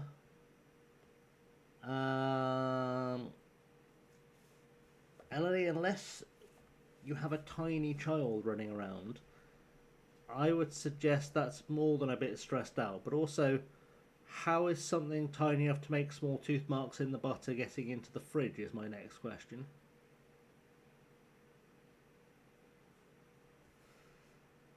That sounds like something in Dr. Reason's Swiss cheese model has failed. Which, by the way, is a real thing. I didn't just make that up. Dr. Reason is a real doctor who has a Swiss cheese model for trying to work out the reasoning behind why something went wrong. Yeah, any tooth marks in butter seem bad, but like if you've got a small child in the house, you can kind of like mentally map how that happens, because like small kids will just eat anything, won't they? So like if you had a toddler in the house, you'd be like, I know exactly how those teeth marks got in the butter. Yeah, we were all small children who ate things once, but yeah, like, you know, like when you've got a small child, that's the kind of thing you don't even really blink at, because you're like, well, I had a small child. That's how that happened.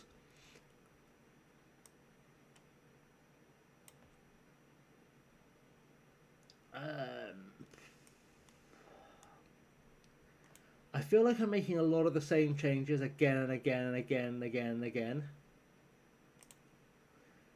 And I'm not getting different results. Which does beg the question, am I crazy? Yeah, Elodie, you may have what we like to call rodents. But you should also probably be keeping the butter in the fridge to prevent this. So it's kind of a preventable problem. But also, it's a great reason to get a cat. So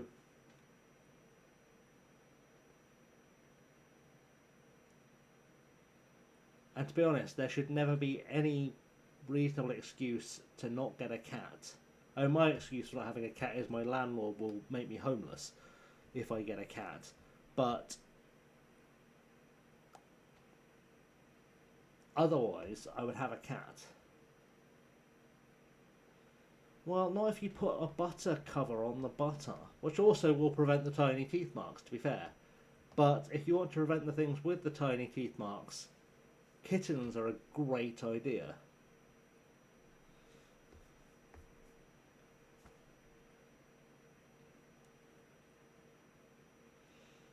Honestly, I'm shocked there is a small rodent within 50 miles of my mother's place, because her cats must have killed them all by now.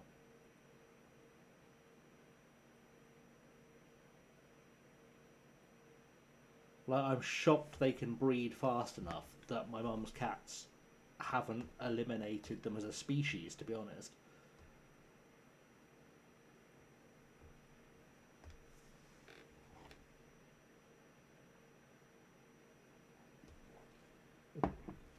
Like, I'm not saying that my mother's cats are savages, but I was sat in the garden over the summer having a casual cigarette in the garden, as one does, watching them team up to try and take out a kite. Like, do you know how badass a pair of cats has to be to try and take out a kite?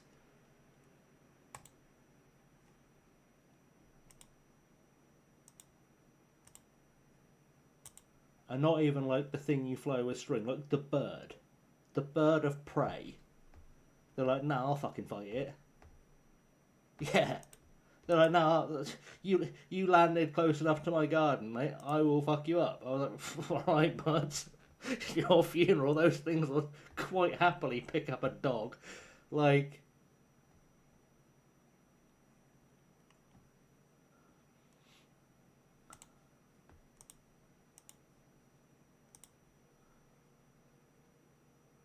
But yeah, like no fit, they'll take on anything.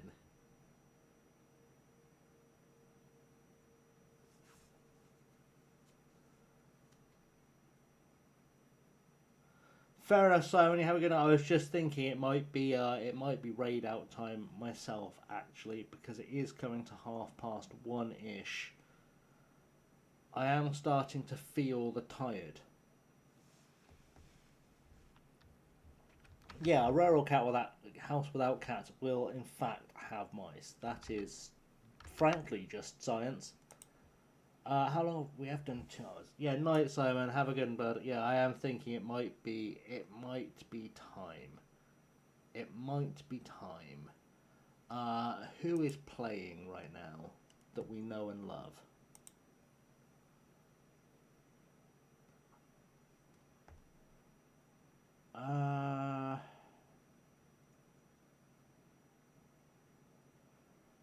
We raided Sean yesterday. So, probably not Sean again. As much as I love Sean, let's keep things interesting.